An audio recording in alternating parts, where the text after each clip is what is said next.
You're listening to a podcast by the Center for Action and Contemplation. To learn more, visit cac.org. Greetings. I'm Jim Finley. And I'm Kirsten Oates. Welcome to Turning to the Mystics.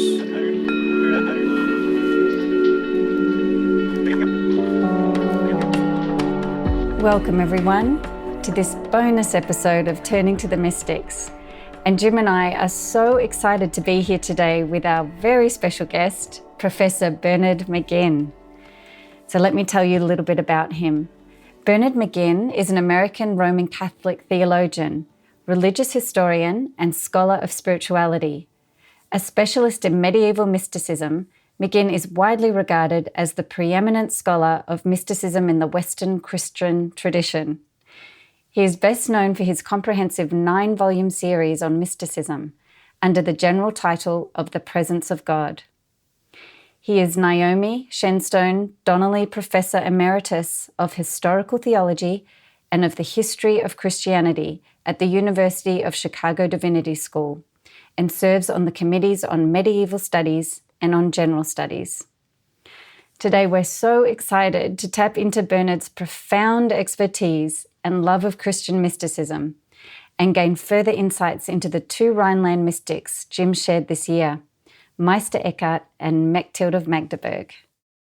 So I'm here with Jim and our very special guest, Professor Bernard McGinn. We've been so looking forward to having you with us today, and so welcome, Bernard. Yeah, thank you. Welcome to you, Jim. It's good to be together again like this, yes. To be with Bernard, too. So, Bernard, I wanted to start by asking you, what inspired you to embark on your deep and profound studies of the Christian mystics? Well, I was always interested in the mystics, even when I was in school in the 1950s and 1960s and doing theology. But of course, the mystics weren't a large part of the theological education in those days, so it was mostly reading on my own. But after I came to the University of Chicago in 1968, I began to discover in the late 60s and especially in the 70s that more and more of the graduate students who were coming to do theology were interested in mysticism. And that, of course, fit in very much with my own interests. So I began teaching courses on the mystics and getting a number of students who did their dissertations on mysticism and the like.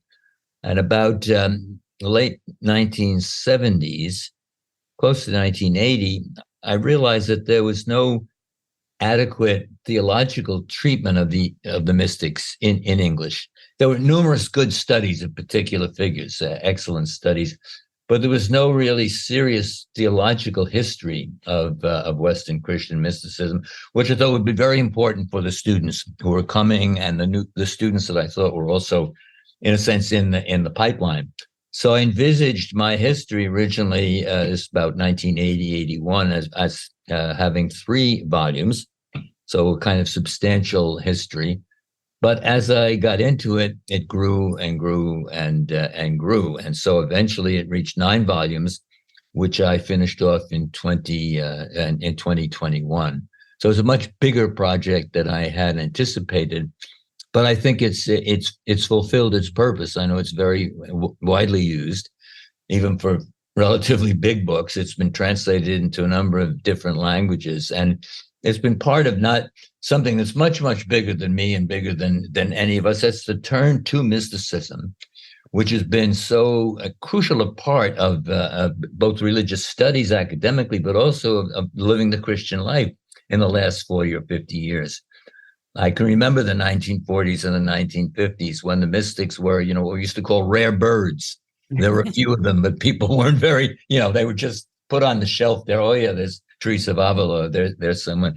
Nowadays, reading the mystics and trying to learn from them, absorb their teaching, appropriate their teaching, is a part of the lives of, I think, many, many, many serious and devout Christians, far more than it has been, over the past century or two. So not only my work, but work like the Classics of Western Spirituality series, which I was heavily involved in and edited for 25 years, has sold millions and millions of volumes with its 135 different books beginning publication in 1978. Those books are read widely. They're used in classrooms all over the English-speaking world. So it's part of something that I would say is a kind of movement of the spirit in contemporary society, not just in Christianity, but also in Islam and in Judaism and other contexts. I've had many opportunities to teach with students of Jewish mysticism, lesser extent Sufi. This is an ecumenical age of mysticism, I would say. And you've really given shape to this tradition. That's what I so appreciate about your work. You've given a shape to what doesn't live out inside of a church or a denomination in a specific shape. So thank you. And I know so many people are grateful for the way you've done that. Yeah, I've always said, that was part of what I was trying to accomplish in my history, but I wouldn't have been able to do that without the input, particularly of my students and my colleagues and others.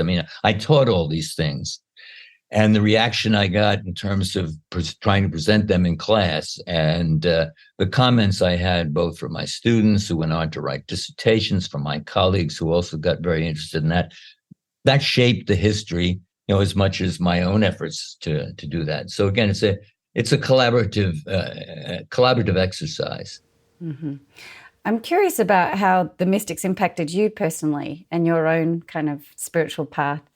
Well, I think that any serious believer is going to have to be on what I would call the mystical path.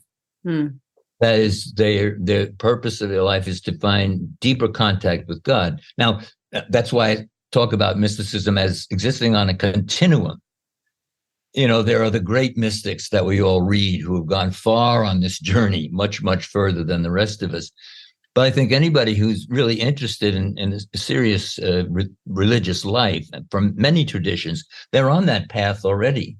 And they're trying to go forward as far as they can, and as far as they can also with the help of grace, as a Christian speak of it. So I try to put their message into practice in my life as far as I can.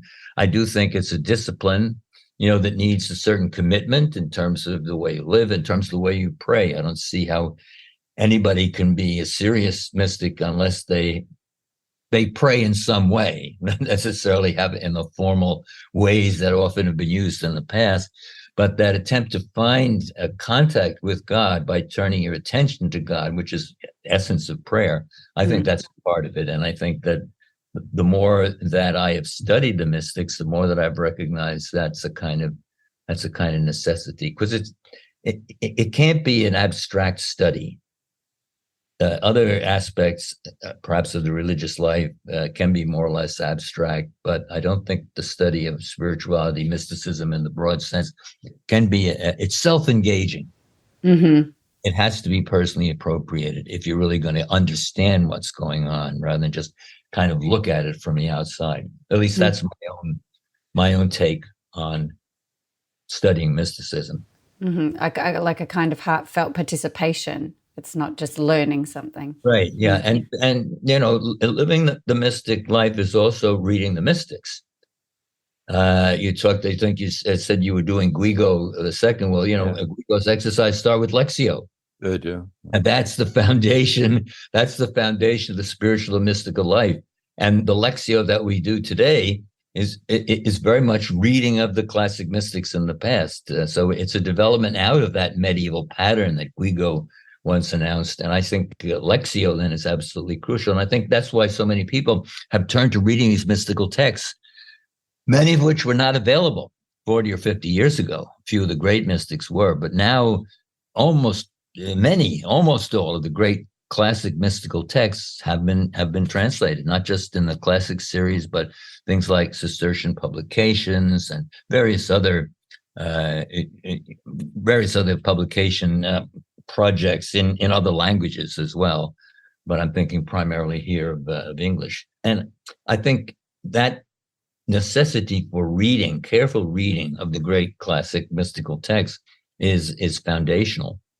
Mm-hmm. But people are turning to them all the time. Mm-hmm. And that's at the heart of this podcast too, Jim, leading our listeners in a Lectio practice. So, yeah.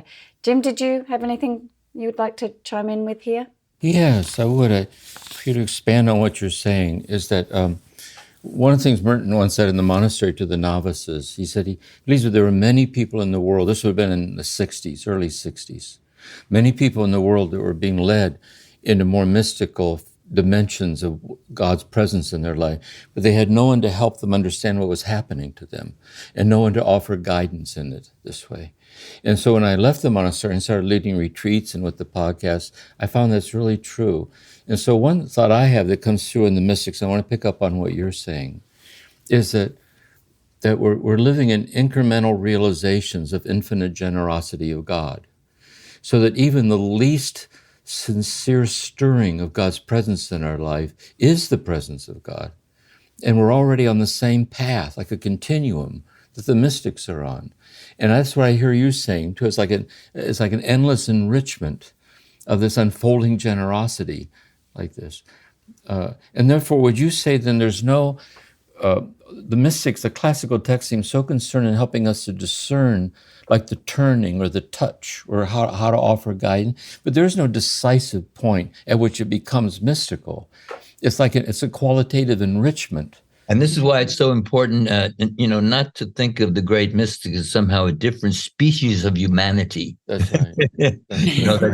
We can't be like them because we're on the same path. They lead the way. They have gone much further. They've had much deeper insights than we have, but we're still on the path. And Merton was particularly good about that in emphasizing, in a book like New Seeds of Contemplation, emphasizing the necessity for communication. And for anyone who's had any contact with God, that contact is not for themselves, any selfish, personal, just personal way. It's meant to be communicated. That's why Merton is one of the great mystics of the past century. Really, yeah. I just published a book this year on modern mysticism and introduction, doing 10 figures, 5 men and 5 women, of whom Merton is one. Yeah. So he for me is very much a mystical. Tell me if this resonates with you. It's just like, say, classical music. It's very rare for us to say that we're going to be a Beethoven or a Mozart, but we can all enjoy it. We participate in it because it's part of the dowry of our being in a way. We're engaged in it. And I think these mystical teachings are like that too, in a way. I've used that illustration in the past. Another illustration I've used is sports, basketball. Lots of people like to play basketball. Not everybody is a Michael Jordan. So they're the great basketball players people looked up to, but that doesn't mean that there aren't a lot of people who really enjoy playing basketball, even though they're never going to be world famous. All these things need to be understood as integral and on in this kind of continuum of integral search for God's presence. Bernard, do you have a definition of mystical awakening that you use? Well, I've developed in course of my history and in several articles and things, I've developed what I call a kind of heuristic or working description, because it's hard to define and there are many, many definitions. But I think of mysticism as that particular part or element of sincere belief, Christian belief, or also Islam, that concerns the preparation for the attainment and the effect of a deeper sense of God's presence in one's life. And I use that description because, first of all, I want to emphasize that mysticism is not the whole of religion. It's a part or an element. Secondly, that it's not just a moment of mystical awareness or some particular grace. It's a life commitment that involves preparation, some forms of attainment, but also then the effect that this has on the life of the mystic. Because somebody comes along, I had an experience of God. Well, maybe you did. The only way to judge that is the effect that this has had on the person's life and the effect that they have had on other kinds of people. And I talk about the presence of God rather than mystical union, because I think presence is a bigger term, bigger category than just union. Many mystics have spoken about union, and it's a key part of the mystical traditions. But other mystics haven't wanted to talk about union with God. They talk about following God. They talk about seeing God. They talk about hearing God. They talk about touching God. And some mystics like St. Augustine even were very hesitant about speaking about being united with God, because that was what the Neoplatonic philosophers had talked about.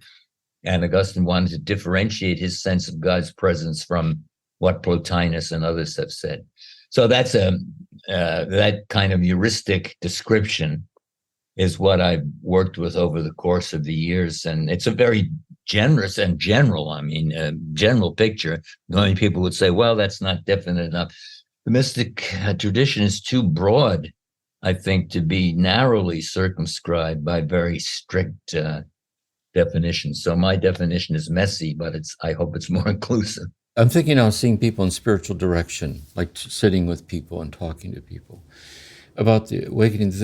Would you say, too, there's something about this dawning of this awareness of presence, is they become aware that it's already begun, and they're trying to articulate or put words to something they don't understand, that's very subtle or delicate.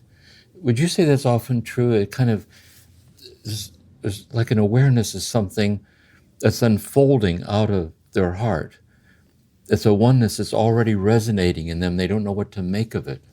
Like would you say that's true? That it's? I think that's true of most people, and it is very difficult to describe. I mean, even for those who have been educated in the spiritual traditions, there's a quality of ineffability about mystical consciousness that always remains. That it's a necessary impossibility. Yes.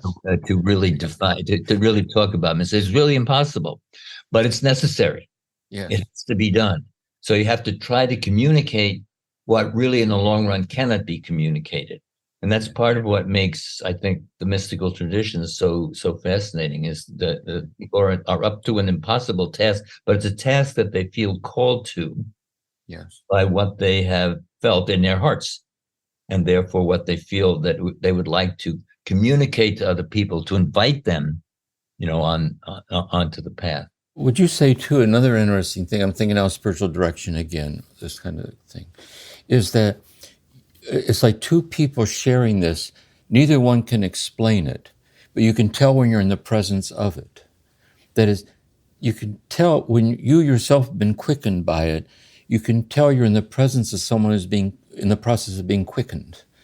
And when they see that they're seen, that they're not alone in this, it creates a kind of a contemplative, in media ecclesia, like in the midst of this oneness.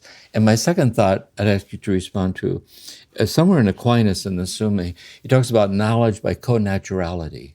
That is, you know what you know by being. And so the mystical union is more knowledge by connaturality rather than about something. Would you say this is true about recognizing it?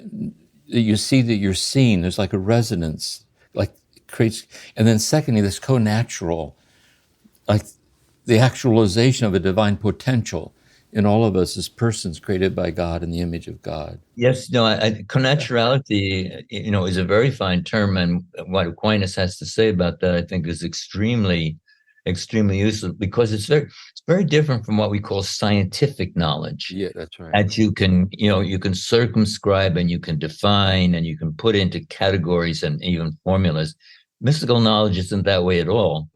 It's a knowledge that connaturality is good. It's a knowledge that you feel and that you learn something from, but it's not the kind of knowledge that you can put into easy categories. And in any way define. As I said, the mystic knows more of who God is, but cannot tell you more of what God is. That's great. I love that. That's so helpful. More of who God is, but not what God is. Yeah, beautiful. How do you think the mystics help us, Bernard, in living our lives in fidelity to God's will, to this path? I would say it's hard to give a single answer to that, both for the difference of the readers of the mystics and for the mystics themselves. Mm. This is why reading certain mystics will have a wide appeal, and some others may not have a very wide appeal, but may have a particular resonance with certain kinds of readers. It's often interesting, given talks at parishes and other places like that, people will say, well, which mystics should I read? And there's some mystics who are hard to read. And you need a certain amount of preparation and background. There are other mystics, and I frequently take Julian of Norwich as an example of that, who have an accessibility, a general accessibility that not everybody has. Yeah. And I've often, when parishioners or others would come up with that question, I'd say, well, if you've never read any mystics, try reading Julian of Norwich. She's a wonderful writer. She has an accessibility because of her life story and the fact that she's, writing out of her visionary experiences, but she's writing for everybody. I mean, she says in one place in the short text, I'm not good because I've had the visions. I'm only good because many people who haven't had visions love God and their neighbor far better than I do. Well, that's right on. I mean, that is the mystical litmus test, if you will. Do you love God more and your neighbor more, rather than have you been given special gifts? Even the mystics who were given special gifts never thought that they were the core of the essence of mysticism. They're only the icing on the cake. And sometimes the icing is tasty, but it's not necessary. And like Eckhart, are very insistent. The special experiences are not a good idea. They can be very misleading. And someone like Teresa of Avila, who had lots of special experiences, she says the same thing. In one place, she said, if any of her nuns start climbing up to heaven, especially, she's going to pull them down by the ankles, send them to the kitchen to do a little honest work. Do you get the feeling sometimes when I sit with people that are seeking this, is that it's so intimately self-disclosing that it's infinitely closer to them than they can imagine. And in the sincerity of being humbled by it and listening to it and just opening their heart, that is the way. I mean? It's an endless enrichment of an unfolding of presence. And that's what I think is disarming, because we live in a society, like Gabriel Marcel has a big distinction on mystery and problem. And the problematic is quantifiable and objective. The mystery is this unexplainable immediacy of the richness of being itself and life itself. And that's what's so, I think people are so hungry for this, because we all know it's true, because we've tasted it. But where can I find somebody in whose presence I can know that I'm not alone and be guided? And that's the benefit of these sharings that we do with people. Would you say that's true, that this is? No, I would very, very much agree with that. And this is why I emphasize the reading of mystical texts, but I think it's also the human connection through spiritual direction, through spiritual friendship, the great tradition of spiritual friendship, where two people are not necessarily in a relationship of director and directee, but in a relationship of kind of mutual search. And their friendship enhances that searching. And of course, this is a wonderful part of the mystical tradition. Aelred of Rievaulx, the Cistercian, wrote a great, very powerful and personal treatise on just how important spiritual friendship was. Yes, he did. So it's those human relationships, and some of them are in terms of spiritual direction. Others of them are in terms of the whole spiritual friendship notion. One more thing on this too, on path, on reading the mystics. Tell me what you think of this, what I told people, because in a way it's daunting if you just sit and start to read it. But if you read it very slowly, it's the one-liners that get to you. Something is so stunningly beautiful.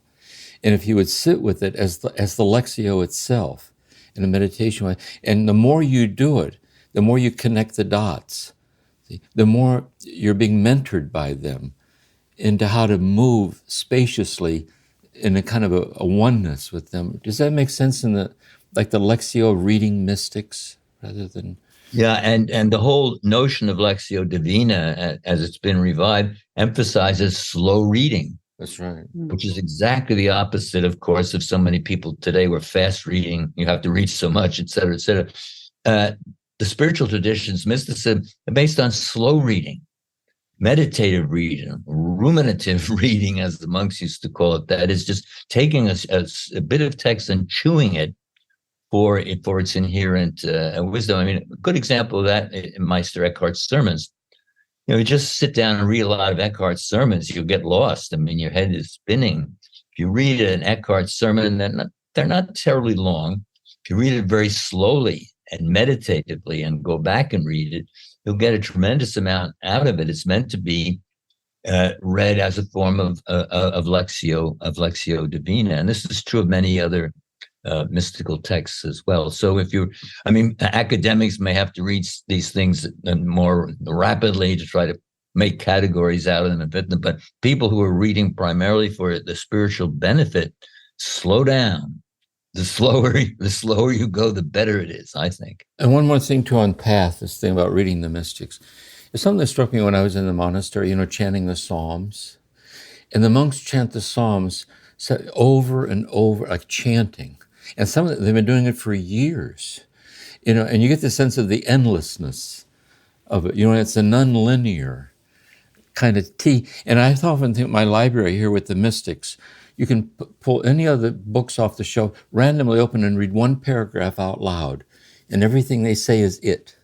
You know what I mean? Everything they say embodies it, and it touches. There's a kind of consistency of... that notion of reading out loud, I think, is very important too, which I didn't advert to there at first, but often, reading slowly and then reading these texts out loud as a part of the Lectio Divina practice. One of Merton's best books, for my money, is book not as much read, Bread in the Wilderness. Yeah, beautiful. Which is his meditative book on reading and praying the Psalms. I think that's, for me, one of the 2 or 3 best of the Merton books. I'm curious to know, from your perspective, Bernard, that you're saying there's been a movement towards the mystical, and I'm just wondering, what do you think that it's bringing that was lacking? Or what's it adding in for people? Well, I think it's restoring or trying to restore a better balance. I often use the model of the great writer on mysticism, Friedrich von Hügel, who wrote in the early part of the 20th century. His mystical element of religion in 2 big volumes is difficult reading because his style is awful. But his theory of religion is that religion consists of 3 elements: the institutional element, the intellectual element, and the mystical element. He goes at this in considerable detail. And I find that very, very helpful, because I think what happened, particularly in many aspects of modern religion, I'm speaking particularly here about Catholicism, the institutional tried to overwhelm the intellectual and also push out the mystical. And that's a very unhealthy religion. Mm-hmm. This was von Hügel's. And of course, von Hügel suffered for this because it's a time of the modernist controversy in the first decades of the 20th century. So I think what's been happening with this return to the mystical, the traditional spirituality and mysticism, the attempt to rebalance the picture so that the institutional does not dominate over the intellectual and the mystical. And it's very important to recognize that there are dimensions in religion that we put under the term of mysticism, where the institutional approach does not really work. And those who concentrate only on the institutional frequently lose sight of the importance of that. So I think we're trying, I say trying because it hasn't worked out perfectly, nothing ever does. We're trying to rebalance the religion, particularly in Christianity, I think. It's harder to talk about the other religions, but that von Hügel's model was written for Christianity, actually. But we're trying to rebalance the 3 perspectives, the 3 aspects. And that's a healthy way to practice religion, as against a form that would put such a dominant emphasis on the institutional. There's no real room for the intellectual, which always has to kowtow to what the institution says. And there's no room for the mystical, right, or other kinds of wisdom than those that can be easily categorized and put on the shelf.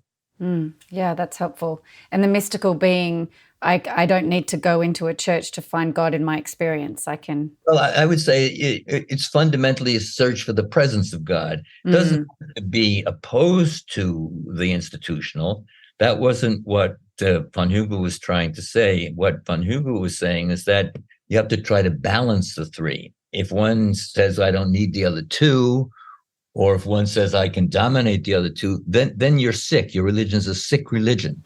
Yeah. Oh, that's helpful. I'm sure there are people who find God apart from institutions, and the institutions today have had so many problems. I can well understand people who say, I don't want to have anything to do with the institution. But that's where von Hugel is a kind of corrective. He says, well, that's because the institution has been misunderstood. And if we can understand these three elements, institutional, intellectual, and mystical, in a healthier way, and see how the healthy religious personality tries to integrate those three, then we'll be in a better place. Two things I'd like Bernard to expand on along those lines too. One, in the last chapter of New Seeds of Contemplation, Merton talks about these little quickening moments of awakening, like turning to see a flock of birds descending, or knowing love in your own heart. So there's a certain quickening where you're momentarily silenced by the immediacy of presence this way. And there's another realm of presence where a person's in their lectio, their meditation, their prayer, and it drops off into silence, like it goes beyond words. But then the words return, enriched by that, it's speaking out of that silence. And the other thing I'd like you to respond to, which is related to it, is that the mystical oneness, this presence, is like beyond the darkness of this world. But it actually radicalizes our presence in the world, because God so loved the world, he sent his only begotten Son. So the mystically awakened person in the midst of the world is actually in this deepened state of the presence of God and the presence of everybody. Would you say both those are true about silence and then speaking out of it, and also about the world, beyond the world, but it radicalizes our true presence in the world? Would you say mysticism has both of those qualities to it? I would say so. I'd add a third, which would be darkness. Oh, yeah. And that's very good, because the silence and darkness in that sense go together. Many of the great mystics, not just John the Cross, but many others, have experienced and emphasized and plumbed the darkness of the absence of God as a new way of getting a better sense of God's presence when God is really present, as against the false images we have of God that we often put up ourselves. So unless you've had the ability to get into that silence where God isn't speaking, and into the darkness where God seems to be absent, you're in danger of committing idolatry. I mean, this is often the way in which the mystics put it. That is, you're creating your own picture of God, which doesn't have much to do with God's actual reality and presence. Right. Now, that's why darkness and silence have been so crucial in the whole mystical tradition. And as I said, many people think only of John of the Cross, who's a wonderful exponent of that, but it's all over the place. Yeah, it's all over the place, and many of the great mystics have used it and emphasized it in different ways and in different valences. So there's a lot more darkness of God in the whole tradition than just John of the Cross, so he's one of the great exponents of it. Would you say this too? I love this saying, John of the Cross, he's, "Oh, night lovelier than the dawn." You're actually blinded by all like that. Would you say too, there's a fascinating insight in the mystical dimensions of the mystery of death? Because death, to us, like the passing, like immense darkness, but we say paradoxically, it's the gate of heaven. So in a way, there's a mysterious continuity between the inner death of the inner darkness as just shining forth of this light, and the physical death that's approaching all of us, that there's somehow, like our deathless nature shines out through this. Would you speak to that? Does that make sense, what I'm saying? That do you see resonances there? I would call it the great transitus, the passing over. And, people refer to Francis of Assisi's death as a transitus. It's a passing over, and it involves identification with Christ in Christ transitus, which is the original passing over. So I think for most mystics, that's a crucial part. You might say one of the most crucial aspects. It's what the whole thing aims towards. Right.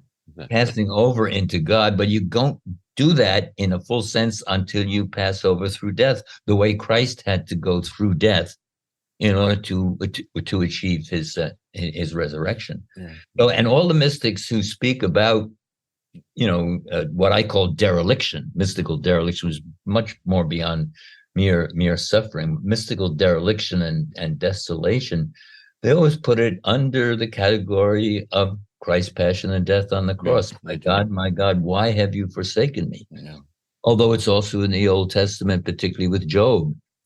The first major Western exponent of mystical desolation is actually Pope Gregory the Great around the year 600 in his moral interpretation of the book of Job. It's a huge thing, goes on for thousands of pages.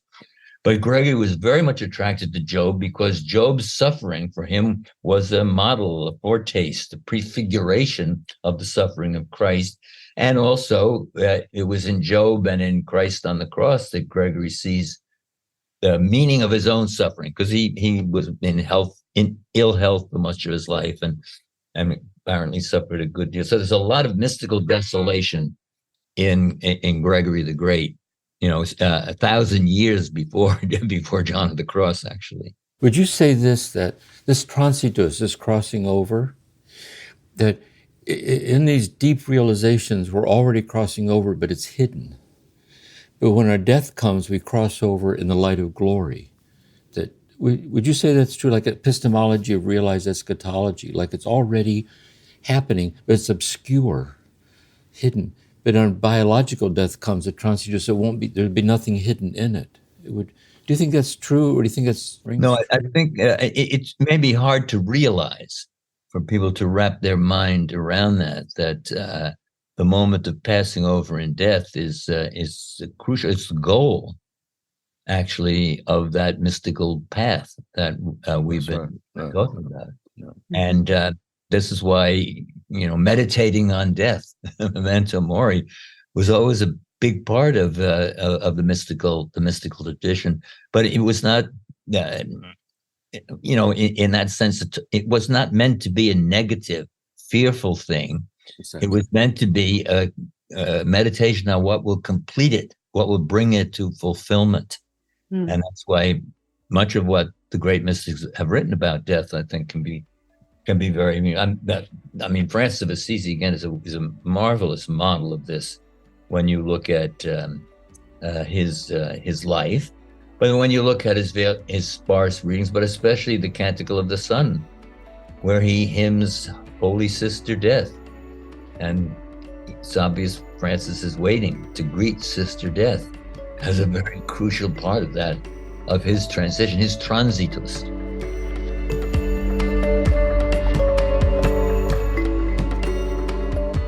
Turning to the mystics, we'll continue in a moment.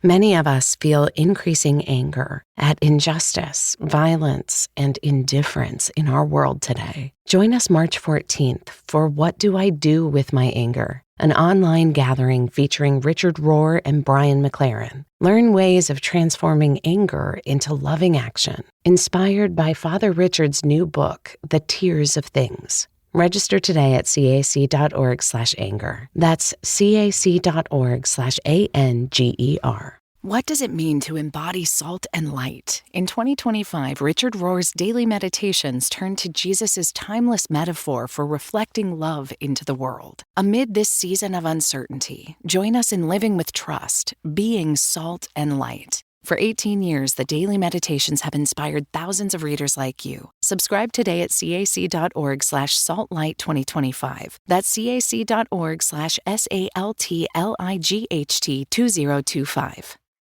I'm going to move us to talking about the two mystics that we covered this year in our 2 seasons, and that's Meister Eckhart and Mechthild of Magdeburg. And we're very much looking forward to hearing your reflections on that, Bernard. But Jim, do you want to just set the scene of how you approached Eckhart? Yes, and especially back to back with Mechthild. This would also be true of Bernard too. The love is that one way I put Eckhart or understand Eckhart is that, in a sense, Eckhart is speaking of an infinite generosity of God being poured out like a self-donating act of the presence of God given to us as a gift of our own presence and our nothingness without God. But the point is, and therefore the path then for Eckhart is not one of attaining because nothing's missing, because of the ground of God and our ground. But the point is, how can we be healed from what hinders us from realizing nothing's missing? So the path of detachment is really this liberation from these possessiveness of heart into this fullness that's already there in God. And so the first thing I want you to respond to is that if that rings true and how you could refine that or expand on it. And the second thing, then when you read Mechthild, her love language is so stark. I love Mechthild's language. She's such a succinct poet. You know what I mean? She's so of this love of God. And also Bernard. Kirsten and I listened to your talk on Bernard of Clairvaux. It was one of the talks you gave. And amo ovia amo, I love because I love. And when I was in the monastery, they had a stone statue of St. Bernard. And he's holding a scroll. And amo ovia amo, I love because I love. So it's so interesting when you put those two together. So first Eckhart, as nothing's missing, so detachment leading to the birth and the ground. And then you hold up Mechthild or Bernard. How do you see those two modes of presence, and how do they illumine each other? How would you respond to, because it was kind of striking for the students, I think, to the listeners when we put them side by side. One analogy that I've often used to describe the mystical tradition is that it's a great symphony. It's a great symphony. That is, it's an orchestra composed of many musicians playing different instruments, but designed to come together into a magnificent whole. I developed that idea that Hans Urs von Balthasar once spoke about truth as symphonic, which is a wonderfully pregnant phrase. And in thinking about the mystical tradition, I've used that to say that the tradition has different instruments. There's different writers. They play different instruments. They sound differently. They are supposed to complement each other in the long run. And it's not just even one or two different mystics, like great mystics like Mechthild and Eckhart, but it's the whole symphony. And I do think there is a symphonic truth to the mystical tradition then. But we can, pick out different people playing different instruments. And in that sense, Eckhart and Mechthild are two quite different figures, although Eckhart probably had some knowledge of Mechthild. And for Eckhart, I would say what has always struck me is I talk about Eckhart as a mystic of realization, acknowledgement. It is true, exactly as you put it, that everything is there, but we don't know it. We haven't realized it. Right. We haven't acknowledged that all this is true. We have forgotten what we're supposed to know. So Eckhart is preaching to wake his audience up and to get them to acknowledge and to realize what's already going on in their lives, but they don't pay any attention to. So he's trying to wake the audience up. This is why he often says in his preaching ridiculous and off the wall things, because he wants the people. I mean, most of them are asleep. Which is also true of a lot of audiences to preachers today. They're asleep, they're dozing there. So Eckhart will say something absolutely ridiculous, which he knows will wake them up. And then he's going to explain it. Then he's going to put it within the context and use that shock of the outrageous to try to get them to understand. That's true. That's to understand the way things are, but that they don't think about. So, that's what reading Eckhart, particularly in the sermons, but same is true in the more technical Latin works, is it's meant to be a kind of wake-up call. Mm-hmm. It's meant to challenge you. It's meant to say, how can he say that? That's absolutely ridiculous. But when you put it back in context, then he will try to explain why the very powerful things he just said about how the birth of the word and the soul happens in us in no way different from the way it happens in the Trinity itself. You say, how can that be? Isn't that heretical? Well, Eckhart will say, but it is true, and here's what it means. And you do have to make certain kinds of distinctions, et cetera. Eckhart talks a lot about love. And it's actually one of the most frequent topics in his sermons, if you sit down and count. So this notion that Eckhart is an intellectual mystic and Mechthild is a love mystic, I think that's a lot of hogwash. Both Eckhart and Mechthild talk about knowing and loving, but they do them in very different ways. Yeah. Eckhart does not use the highly erotic language about love that Mechthild of Magdeburg does. That's very, very obvious. There's very little of that in Eckhart at all. But that doesn't mean that love as a reality, fundamental reality in the universe, isn't important for him. But you get a very different flavor when you read Mechthild and the way in which she uses language, particularly erotic language, to describe the relationship of her soul to God. And what's terribly remarkable also about Mechthild is the sheer literary skill of her writings. I mean, she uses a whole variety of different genres. She uses poetry, she uses dialogues, she uses discussions, et cetera, et cetera. Mechthild was a kind of literary genius, which is really remarkable, and it doesn't necessarily come across unless you approach her in that way, that she, in a certain sense, has a literary genius that I think comes across through the variety of genres that she uses and the way in which she speaks so personally and powerfully, particularly about her erotic experiences of God. Famous 44th chapter in the first book, which is this little drama of the love between Christ and the soul. I mean, you could put it on stage because it's got the Christ, the divine lover. It has the soul. It has the accompanants who are in there. It has stage settings about they go here and they go there, and then they go into the bridal chamber, etc. I mean, it'd be nice to put that to make a little play out of it, and that you won't get anything like that in Eckhart. So they complement each other in a number of different ways, and I mean, it would take a whole book, to really spell out the complementarity, which is the complementarity in very important ways, but also the differences in terms of the use of language, in terms of some of the theoretical issues that are involved. But Eckhart is, for instance, a profound theologian of the Trinity, but it's put mostly within a very scholastic and speculative way.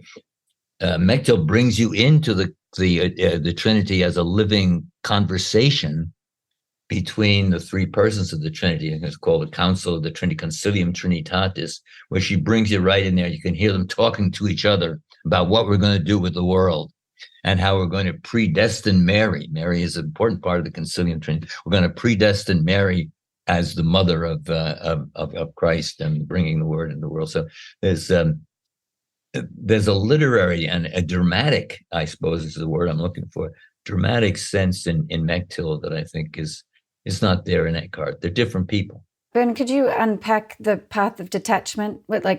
Through your lens, what does he mean by detachment? Getting rid of everything that's not necessary. For Eckhart, there are three fundamental practices that are part of the mystical path: detaching, birthing, and breaking through. And detachment is getting rid of everything that we think we need, but that we really don't need, that are really superfluous and unnecessary. So the worst thing about our lack of awareness about the reality of the world is that we're attached to things.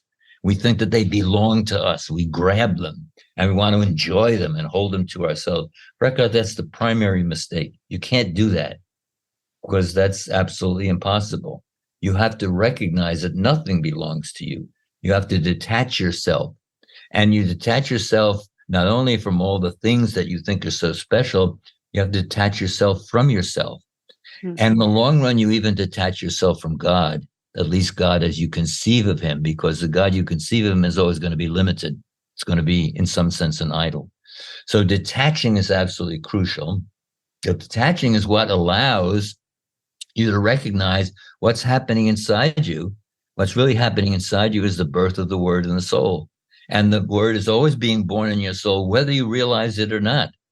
But if you begin to realize it, then you may be able to begin to live in a different way. First of all, it will be a way of absolute detachment. Secondly, it will be a way of service. The word became man and became took on flesh in order to serve humanity. And then eventually those recognitions will lead you to what's most challenging, I suppose you could say, in Eckhart's thought, breaking through, getting to the depth of reality, breaking through even God insofar as we conceive of God, even God insofar as he is a trinity of Father, Son, and Holy Spirit. When Eckhart talks about breaking through, he is very, very radical. And that's, again, designed, I think, to get people to wake up that there's a reality to God that Eckhart often speaks of as the ground, the Grund, in which we are one with God in a way that's inconceivable to us. God's ground is the soul's ground, and the soul's ground is God's ground, as he says over and over again in his sermons, Sermon 12, to give an example. And how can that be? How can there be no difference between our ground and God's ground? Isn't that pantheism?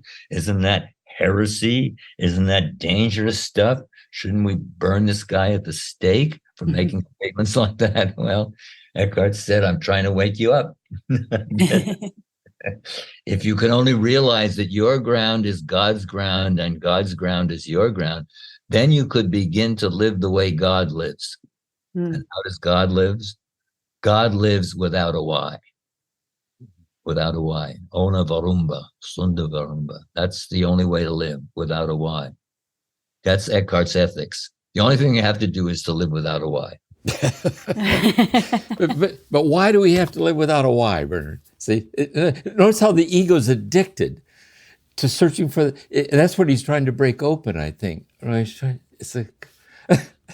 So if our ground and God's ground are the same ground, then we have to live the way God lives, which is without a why. God has no purpose outside himself. He doesn't act because of something. He only acts because he's God. You already mentioned Bernard of Clairvaux, and I do want to unpack the Latin, because you spoke the Latin, but you didn't translate it for us earlier, because I think there's some kind of harmony there between that Latin phrase and this living without a why. So yes, there is that. This is Bernard of Clairvaux's 83rd sermon on the Song of Songs. Why do I love? I love in order to love. That is, love has to be without any purpose beyond the sheer and this is the background, a different way of putting what Eckhart is putting. And Eckhart is actually not the first who talks about living without a why. Some of the earlier 13th century mystical women also used that kind of language. Beatrice of Nazareth, for example. And Beatrice of Nazareth is a Cistercian. I think she develops some of her things out of her knowledge of Bernard of Clairvaux. I mean, that's Bernard's greatest text is that 83rd of the sermon, Song of Songs. If you want his mysticism in a nutshell, that's what to read. Do you mind saying the phrase again in Latin, Bernard, and then just what the words mean? Yeah, I love in order to love. Amo ut amor, ut amar. I love in order to love. I love only for loving. That love comes without a why. Love comes without a why. True love can have no purpose beyond itself. And Bernard constructs it. He says, well, you have the love of children, you have the love of et cetera, et cetera. But he said the only love that is completely free that we know is the love between man and woman. They love only in order to love. The bride has no other purpose. She's not looking for an inheritance, at least in Bernard's view. She's not looking for rewards. She's loving because she loves, and she wishes to love, and the bridegroom loves in the same way. I'm struck by the idea of detachment in Eckhart, and then where Mechthild says, when we come to God, we clothe ourselves in ourselves. So it almost feels like with her, it's like I'm actually I'm not letting go of everything. I'm bringing my whole of myself into God's presence. Could you speak to how that might be interpreted? Well, I think Eckhart's notion of detachment is getting rid of the false self. Then you have your true self, which you can give to God. And that may well be what our friend Mechthild is talking. And, Thomas Merton, to go back to some we've talked, Merton is very, very powerful on this too. The necessity of getting rid of the false self and trying to find the true self, which is the self that we can really come into contact with God. If we're trying to get into contact with God with the false self, with all that kind of covering, it's not going to happen. So you might say these mystics are emphasizing different things. And what Mechthild is trying to give to God is their true self.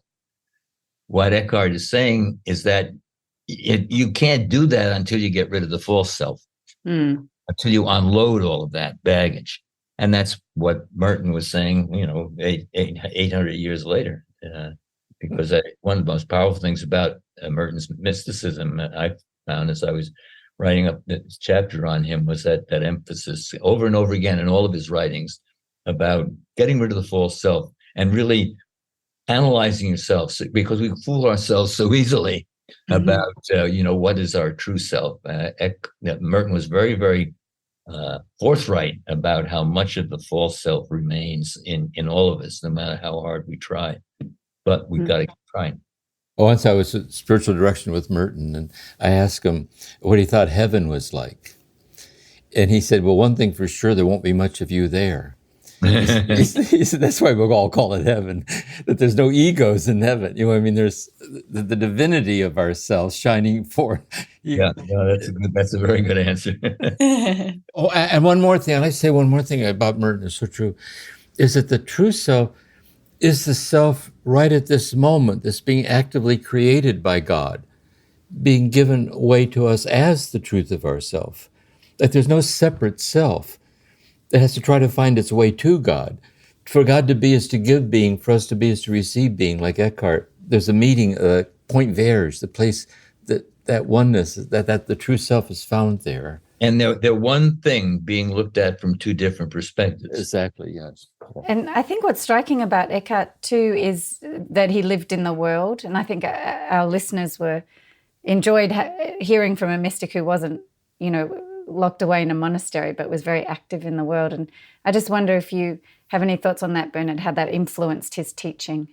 Well, this is true in a number of ways about the 13th century, because there's a great shift, I think, in Christian mysticism at the beginning of the 13th century, where the new religious orders move out into the world. The ideal is no longer the enclosed separation between monastics and the world. That was always just an ideal. It was never a reality. But the ideal of the mendicant orders, Franciscans and Dominicans, and then the Beguines, who were their contemporaries, is that the gospel is to be lived in the world, in the world of people. And of course, their vocations are to meet with people, to preach to people, to serve as an example to people of poverty, etc. So there's a kind of what I call a secularization. That is, they're moving out into the saculum of the world in a way that was rather different from the old model, which was a separation model. There is at the same time what I like to call a kind of democratization, in the sense that the emphasis now is that it's not just religious people, special practitioners who can find God. Anybody can find God. This is what Eckhart's preaching is basically all about. There's no special people. Everybody is invited to the banquet in that sense. And that's what he's trying to do when he preaches. And let's remember his sermons, which are extremely challenging, difficult, et cetera, even today to understand. They were preached to the ordinary people. Yeah. He did some preaching to religious women and other kinds of things, but most of his sermons were given from the pulpit to a whole audience that we would think of as, ignorant medieval people. Many of them couldn't read and write. But they listened to Eckhart. They may not have always understood him, but he was a very popular preacher. So I think that he's a challenge in that sense to a lot of the preaching today, which is so theologically poor, whereas Eckhart preached the most difficult forms of deep truth, spiritual, mystical kinds of truth, to a general audience, and felt that he at least had to do that and to try to invite these people to try to get some knowledge of what he was doing. One of Eckhart's sermons has a famous illustration where he said, "I'm coming today to preach from the pulpit. I have to give you this message." He said, "I would have to preach to the collection box, even if none of you were here." He felt called to give this message. And for Eckhart, preacher doesn't preach himself. The preacher is only the voice of God, in that sense, a kind of trumpet announcing God's message and being compelled by God to give this message. Even if there's nobody there, or nobody knows going to understand it. You give it to the collection box. Very intelligent collection boxes in the medieval. That's brilliant. And Mechthild had the same kind of thing, the way she starts her book, the flowing light of the Godhead, saying that God's actually writing the book. She's not writing the book. No, Mechthild is tremendously daring because she's putting her book on level with the Gospels. I call Mechthild one of the four female evangelists of the 13th century. I got in trouble from some scripture scholars for calling these women evangelists, but I'm standing my ground on the fact that they are evangelists. And Mechthild, at the opening of the Flowing Light, says that, I'm talking to God. And then she has this vision of God where God is holding her book in his hand, because somebody says, well, you're going to get in trouble for writing this. So God appears to her holding her book in his hand and says, if they don't like this book, let them try to snatch it out of my hand. Yeah, she's amazing. She's so convinced, obviously. Yeah. The other thing that's amazing about her, Bernard, is that she, towards the end of her life, when she was still writing the book, she lost her sense of God's presence. She went through many. I mean, she has some very powerful experiences of mystical dereliction. Being under Lucifer's tail, as she once calls it in a very powerful image, that where are you now? I'm under Lucifer's tail. Not a very pleasant place to be, obviously. But that's what her experience of desolation, and God had separated himself. He had. She talks about in the Middle Hadron of Orphanheit, that God has somehow thrown her out, that she's been discarded. That was part of her mystical path. This is comparable again. We talk about John of the Cross and various others, but it's powerful throughout the whole range of medieval mystics. It's not as much of it in Eckhart, but Eckhart's follower John Tauler, another Dominican, has some of the strongest expressions of divine dereliction and being left by God. It's one of the reasons that Martin Luther loved Tauler so much, because Luther's experience, of the angst before God. He said, "Oh, Tauler knew what this was all about."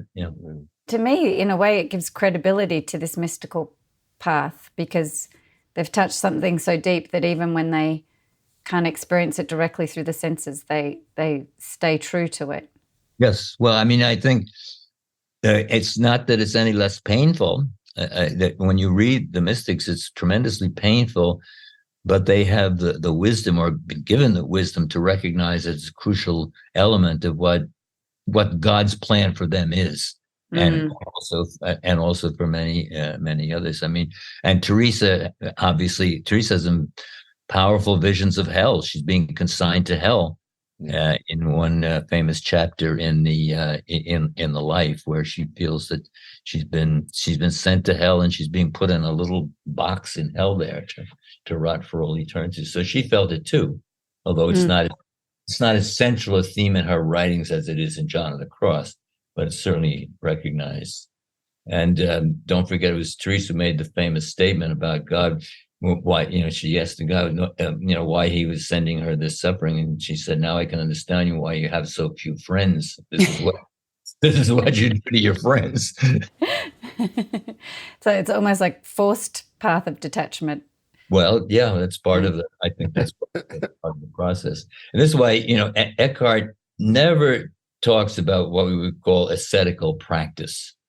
Again, it's just so different from what so many of his contemporaries were. I think Eckhart's idea, and it comes across in some of his vernacular treatises, that you're going to have enough suffering in the course of your life.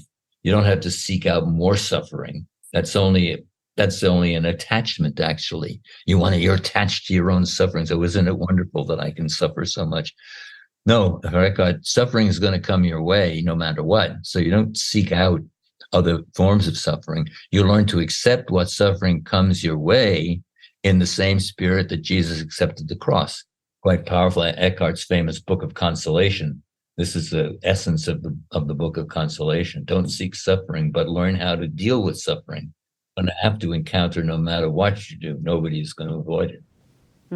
That's beautiful. accepting reality as it is. Yeah, as it comes your way. Yeah, beautiful. Well, we're unfortunately coming to the end of our time, so this has been a real joy to be with you, Bernard. Jim, do you have any closing thoughts, statements, or questions? Yeah, just two things. One, sometimes when I read the sermons of Eckhart or imagine him talking to the people in church, I get the feeling that if someone's sitting there listening to them and they had just fallen in love, or they just had a child, or their mother just died, whatever, they'd get a feeling he was trying to put words to the depths of what was stirring in them. Like it touched some deep play, the vitality of it like went there and invited them to find God there and so on.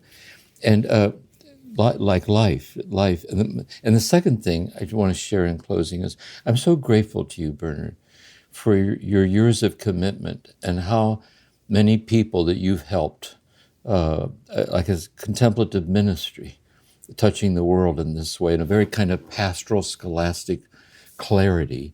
And also, what a blessing this has been to our podcast. Seriously, it's been like a high water mark, I think, for the listeners. I'm so grateful that you're. Well, thank you, Jim. I appreciate this, and I'm always anxious and happy to talk about the mystics. Yeah. And I'll say thank you to you also, Bernard McGinn, as someone who felt called to this mystical path. I couldn't put my hands around it, and reading your books has helped given a shape to something that is very hard to come to, like a deep understanding. So I'm just so grateful, and I'm sure many, many of our listeners will be holding out gratitude for you. Thank you both, Jim and Cristian. And I as I said, I appreciate the opportunity and wish you and the podcast all success.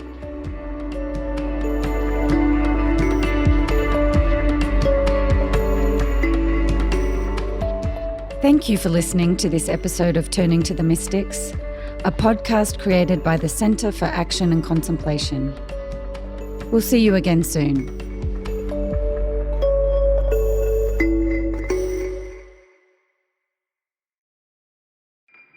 Do you feel called to walk a more contemplative path? The Center for Action and Contemplation is an educational nonprofit supporting the journey of inner transformation. Our programs and resources will help grow your consciousness, deepen your prayer practice, and strengthen your compassionate engagement with the world. Learn more about our resources, such as publications, podcasts, email series, and events at www.cac.org.